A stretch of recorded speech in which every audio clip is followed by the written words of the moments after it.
I don't want to talk about J.K. Rowling. Can we talk about, like, anything else? Like cats? Does anyone else want to talk about cats? Not that cats, the other cats. Sadly, this is more important, but I swear, I'll do a video where I'll just rant about cats at some point in the near future because I need it for my mental health. But regardless, welcome to yet another video on J.K. Rowling because, yet again, she who must not be platformed is tweeting about trans people and perpetuating transphobic narratives. This time surrounding talking about a policy in Scotland where, as the article that J.K. Rowling shared on Twitter states, that police in Scotland said that they would log rapes as being carried out by women if the accused person insists, even if they have not legally changed their gender, that they are a woman. As many of you probably heard, this caused another discourse on Twitter and another public discussion around trans people, TERFs, gender-critical feminists, all that stuff that I've talked a lot about on this channel. So, let's break down what's going on with this tweet, why I and many other trans folks and our allies are worried about it perpetuating harm against the trans community, even though on the surface it seems at least to be trying to defend and talk about women's rights, and why this tweet has yet again caused another heated debate in this culture war around TERFs versus trans women, and finally, why it really should be a conversation about helping all women, trans or not. And I'm going to try my best to make this one of my quicker ones because, to be honest with you, I have other stuff that I need to get done today, and it kind of frustrates me that I had to use up a lot of my brain power and energy to talk about this issue because I just couldn't get out of my head. And it was either have this rattle around my head and increase my blood pressure all day, or I make this video and at least get my thoughts and statements known on this and hopefully try to educate about this issue. And as always, and I'll repeat this towards the end of the video, this video is not trying to hate on J.K. Rowling, to attack J.K. Rowling just because I think it's fun, but to try and educate about an issue that I think is potentially harmful and hurtful to not only trans people, but all women in general, as well as all victims of sexual assault and rape. And also, as should be obvious, we are going to be talking about sexual assault and rape in this video, so if that's something that you cannot handle, I totally understand. Please take care of your mental health first, and it's totally okay to miss this video if that's something that you cannot handle a discussion on. I totally support that, and I send you my love, my friend. On Sunday, December 12th, 2021, J.K. Rowling tweeted out an article from the UK's The Sunday Times, which discussed a policy by Scottish police where, quote, a person born male but who identifies as female and does not have a full gender recognition certificate and then commits rape would then be registered as a woman. In conjunction with sharing out this article, J.K. Rowling tweeted this: "War is peace, freedom is slavery, ignorance is strength. The penised individual who raped you is a woman." Now, the first three lines of that tweet are a reference to George Orwell's famous 1984, a novel where a fictional government works to try to invert and distort the truth in order to control not only the actions, but the minds of their citizens. And so, by adding this penised individual bit at the end of the tweet, which, by the way, penised individual, like, who uses that phrase? Who goes around saying penised individual? Like, is there someone going around saying, I'm penised? Regardless, but by connecting that phrase with Orwell's quote, J.K. Rowling is obviously trying to imply that she believes that someone who commits rape and has a penis is a man, regardless of their status as a trans person or not. And the Scottish police and government classifying them otherwise is a, quote, Orwellian type of attempt to control someone's mind, in her opinion. Now, J.K. Rowling and TERFs, sometimes known as gender-critical feminists, as well as TERF groups like the LGBT Alliance, are decrying this policy as, quote, absurd because they say it will warp rape statistics and threaten women's, by which they only mean cis, i.e. non-transgender women's, safety by understating the threat of male violence against them. Their public and forward-facing argument is that male, quote-unquote, rapists will claim to be trans women in order to, I don't know, conflate rape statistics, because apparently rapists' real aim and goal is to mess up statistics. Okay, obviously that's ridiculous. Rapists couldn't care less about statistics, but the way that they're focusing and discussing this issue, that seems to be the concern. But if we sort of take this in context of how many gender-critical feminists, quote-unquote feminists there, and TERFs talk about these issues, we can kind of connect the fact that their real concern is that TERFs like J.K. Rowling are really getting at this idea and narrative that they constantly try to push and constantly try to bring up. That there is a supposed issue of men pretending to be trans women in order to hurt and attack cisgender women. It's the same argument they use to discuss the issue of trans women in women's bathrooms, for example, that many of us have probably heard numerous times over the last few years. That rapists will use this self-identification, quote-unquote, loophole to enter bathrooms to attack cisgender women. That same argument is basically being used here, saying that rapists will pretend to be trans women in order to, again, conflate rape statistics, or at the very least, there is this issue of men pretending to be trans women in order to attack cisgender women, and this statistical issue that is being brought up by the police and by TERFs and all that stuff will erase that apparent, problem going on. At least, again, that's what they're saying. We'll talk about what they're implying in just a little bit, but that is kind of what they're saying. Because you see, the issue here is kind of several-fold. First and foremost, as I've kind of mentioned already, J.K. Rowling and TERFs constantly seem to be worried about this epidemic of men trying to pretend to be trans in order to hurt women, but disproportionately, the real issue is that cisgender men are often the perpetrators of rape, and the victims of rape are often women, cisgender and transgender, and many of these cisgender men don't often use this, "oh, I'm trans" excuse in order to commit these acts. They just commit them. They just commit assault and sexual assault and rape. Now, we'll come back to this idea of this epidemic of this issue in just a moment, and why it's an issue that J.K. Rowling and other TERFs are focusing on it. But I want to take a quick little detour to talk about rape and assault statistics, because it will become important to that discussion in just a moment. Because you see, the article that J.K. Rowling linked from the Sunday Times, which by the way had a paywall on it, so that's awesome. J.K. Rowling is forcing people to have to pay for a paywall in order to understand and discuss what she's talking about. So that's a whole different issue of talking about privilege and stuff like that when there were numerous free articles that she could have shared. But the article that she linked to only talks about this one element of the policy, that according to Scottish police, rapists who self-identified as women will be logged as women. But if you look at the whole news story, what actually happened was the Chief Constable Gary Ritchie was asked how Scottish police would deal with rapes under the new Gender Recognition Act in Scotland, which is currently up to possibly become law in Scotland, which would make it easier for people to self-identify as whatever gender they wish, a policy made to help better allow trans people to legally identify as their gender, and allow for better access to medical care and things like that. But importantly though, the police constable also talked about several other instances where someone would be identified as a woman in statistics. For example, he stated, quote, "The sex-gender identification of individuals who come into contact with the police will be based on how they present or how they self-declare, which is consistent with the values of the organization. Police Scotland requires no evidence or certification as proof of biological sex or gender identity other than a person's self-declaration, which, unless it is pertinent to any investigation with which they are linked." What this means is that also victims who identify as women will also be listed as women. So, trans women, for example, who are victims of sexual assault will also be statistically registered as women under a different policy, as is the case in many different police districts around the United States and UK, and around the world, let's be honest. Trans women will often be identified as men, whether they're perpetrator or victim. And so, in all honesty, this is a good thing for the Scottish police to do, because it would actually be able to better reflect what actual statistics are going on, because today there is a distinct problem with recording trans women as men. Not only is it just misgendering of trans women, which is its own form of harm and harassment, which is something we could discuss on its own terms, but even regardless of that, there's an issue still to this day of trans women, for example, being registered as male victims and male perpetrators, and trans men as women. And so the statistics are already vastly unclear when it comes to discussing trans people, both as perpetrators and victims, because we don't have any idea of whether they were grouped as men or women. And this allows the amount of specific harm done to the trans community to get erased and ignored, as well as actually cause the actual issue of warping rape statistics that gender-critical feminists seem to be so worried about. Because it would mean that trans people, regardless of if they're trans men or trans women, would be grouped into different groups based on the whim of a police officer reporting it, making the statistics completely irrelevant and therefore not only not accurate, but erase actual harm being done to specific communities like trans people. But you see, even within this policy that exists today in Scotland, there's even more problems with this. Even within this Scottish policy of identifying trans women as women and trans men as men based on their self-identification still means that we don't know whether someone was trans or cis, because that's not actually recorded.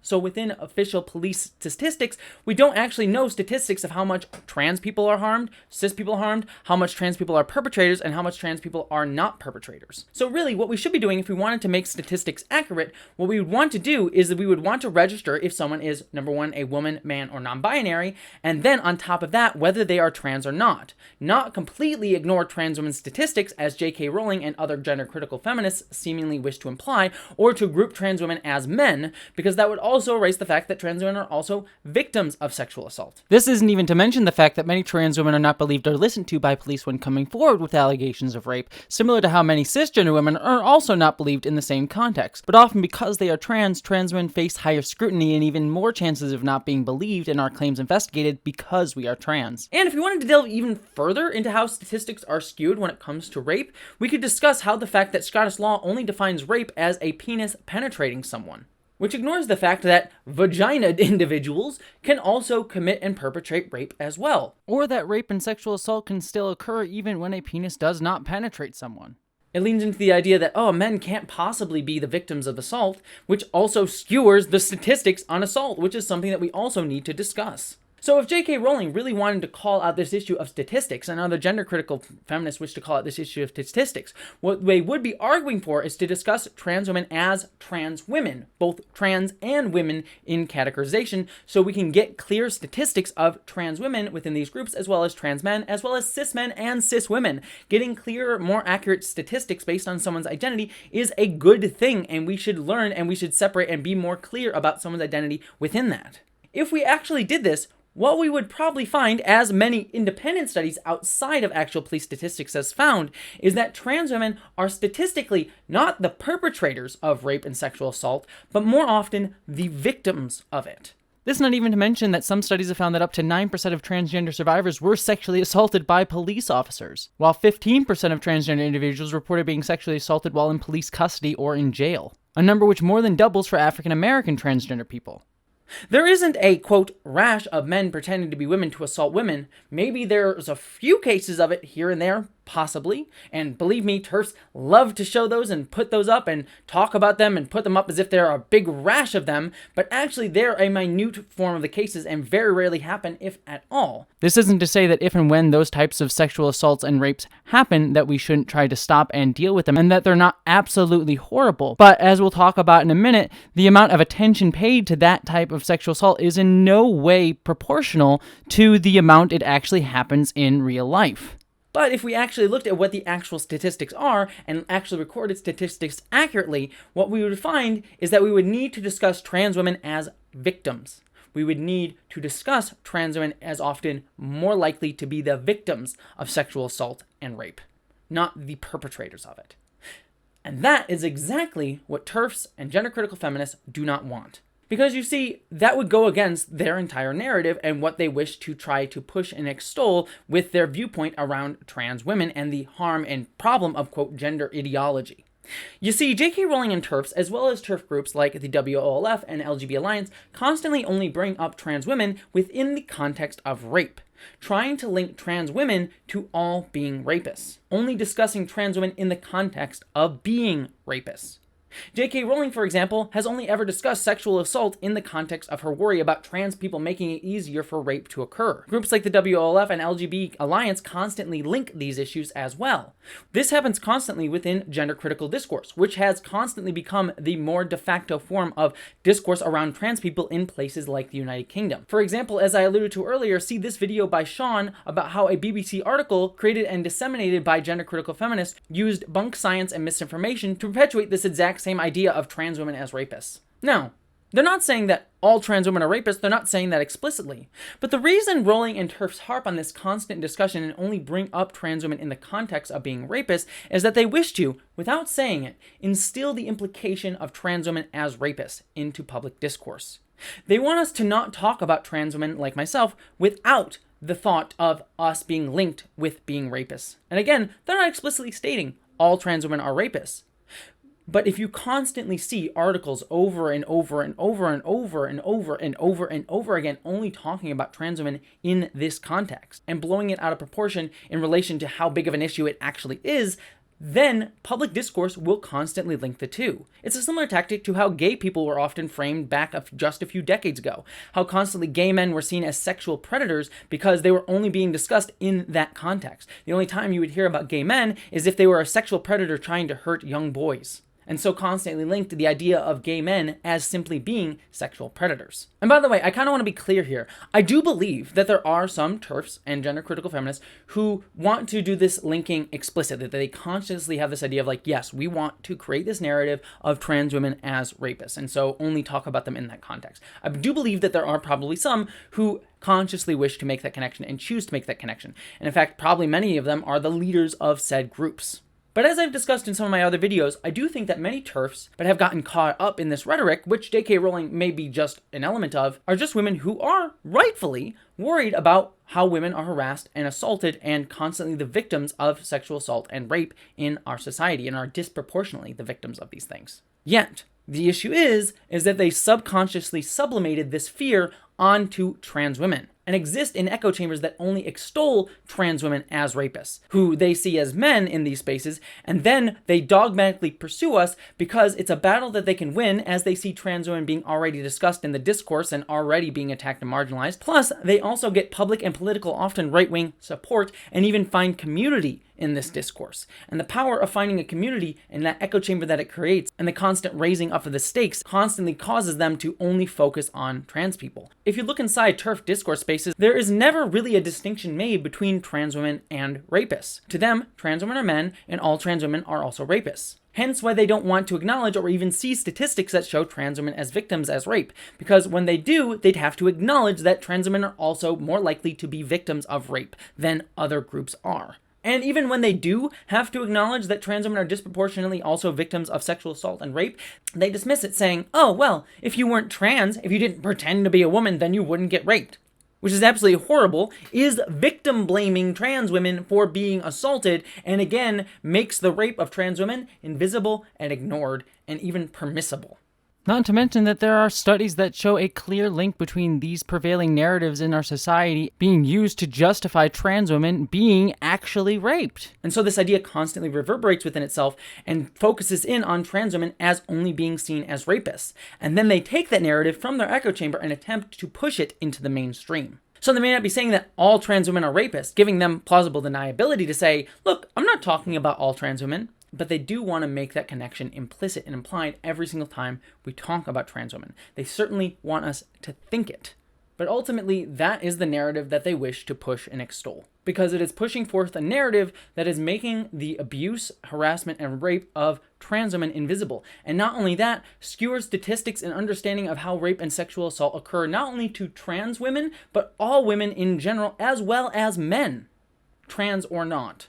Not to mention non-binary individuals, and also perpetuates a narrative of trans women as villains, as rapists. And all of this is done in order to vilify transgender supportive policies, such as the aforementioned Gender Recognition Act, which has been a recurring target of not only TERF and right-wing groups in Scotland, but a particular concern of J.K. Rowling in specific, who has brought it up numerous times, such as in her transphobic essay that she published last year. And this vilification is done to also support anti-transgender policies, such as the blocking of trans folks from being able to use public restrooms aligned with their gender, as well as the banning of trans-affirming healthcare for transgender kids. Which, by the way, also links this trans woman as sexual predator narrative with the, oh, they're going to harm our kids narrative that I've talked about in other videos, and is again just a recycled homophobic narrative that we saw back with gay men. And so that is the reason that I take issue with J.K. Rowling's tweet, and why I think it is so harmful, especially given the context of other discussions and tweets that she's been having around trans people that I also think are incredibly harmful. That all being said, there are two last quick issues that I wish to end on here.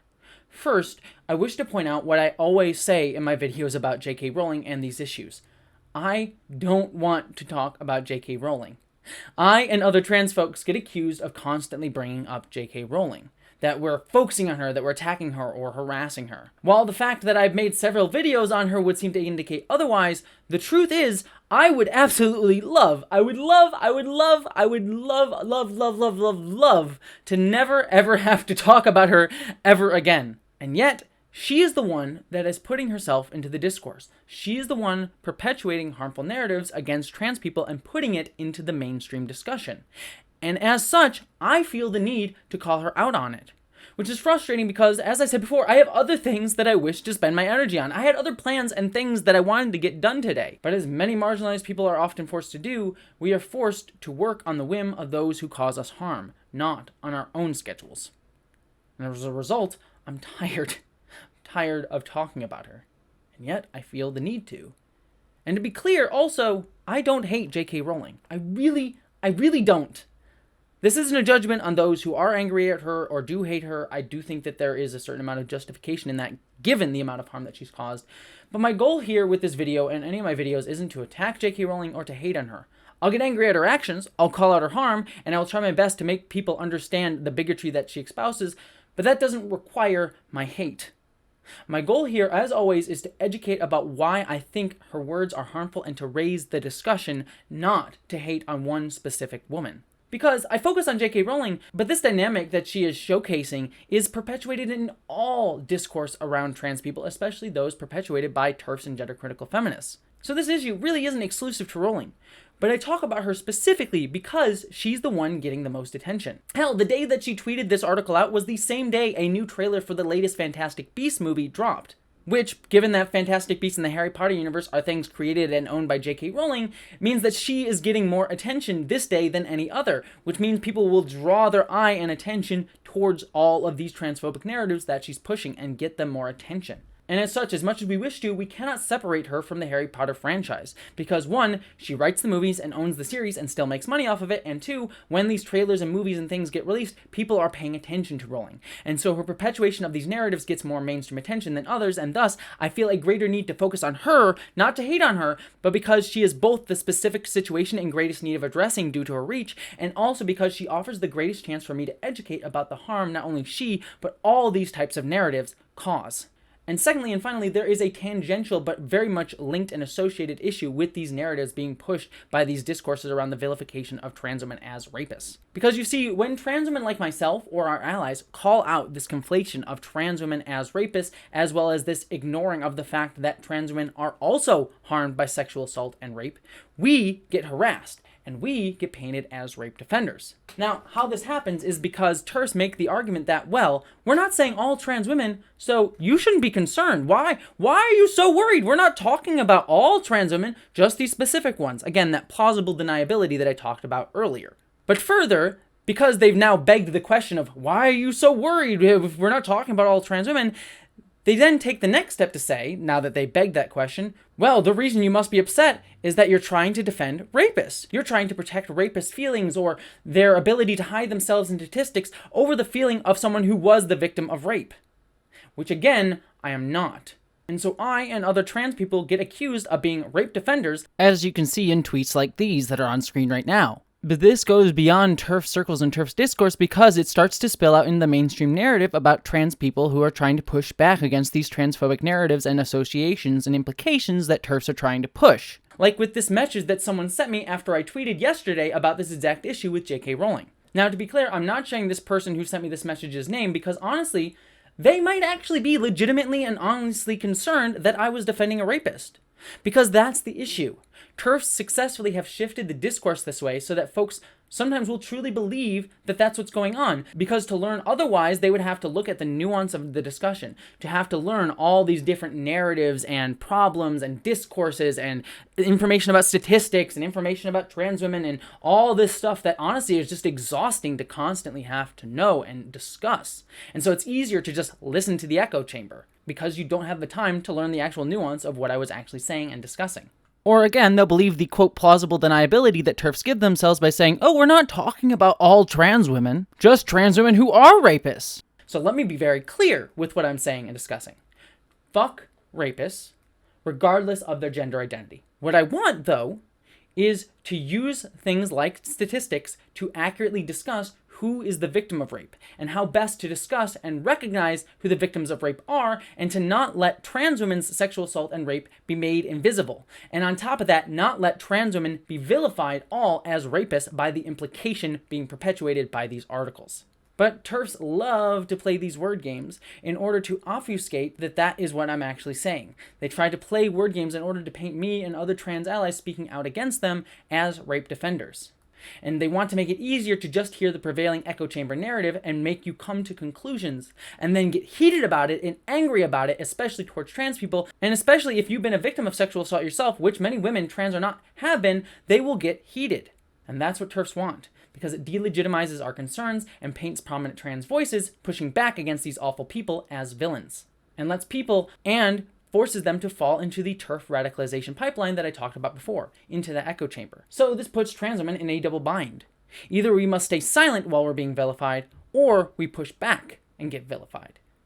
And you see how the cycle perpetuates itself. And then at the end of the day, what this does is force this TERFs versus trans people narrative, creating a culture war and antagonistic discourse. And you know what happens during that?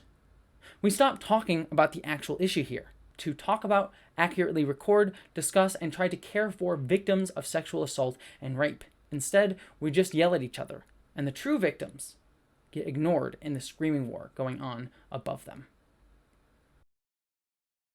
Alright everybody, I hope that this video was helpful and educational on this topic and why I believe that J.K. Rowling's tweet and this constant narrative of vilifying trans people as rapists is harmful not only to trans women, but all women and all victims of sexual assault and rape in general. I do want to apologize that my script for this was a little bit repetitive and not as clear as it normally is. As I kind of alluded to, I have a lot of things that I'm trying to get done, and I was not expecting to have to make a video on this topic this week, but I also felt the need to get this video out. That being said, one of the reasons that I am so busy is I have a video coming out on Friday that I'm very, very proud of. I think is one of my best videos that I've ever done, and it is on sex in Star Trek. It's a video discussing how we discuss sex, sexuality, gender, and all these things within not only Star Trek, but science fiction, as well as Gene Roddenberry specifically and his history and association with all of those things. The video is made to be welcoming to people who know nothing about Star Trek. It's a video that I'm deeply proud of and very excited about, and I really hope that you can come and join me on Friday at 10 a.m. for the live premiere, but if not, the video will be up after that fact, so please search for it. It will definitely be up, and I hope that you can join me for it.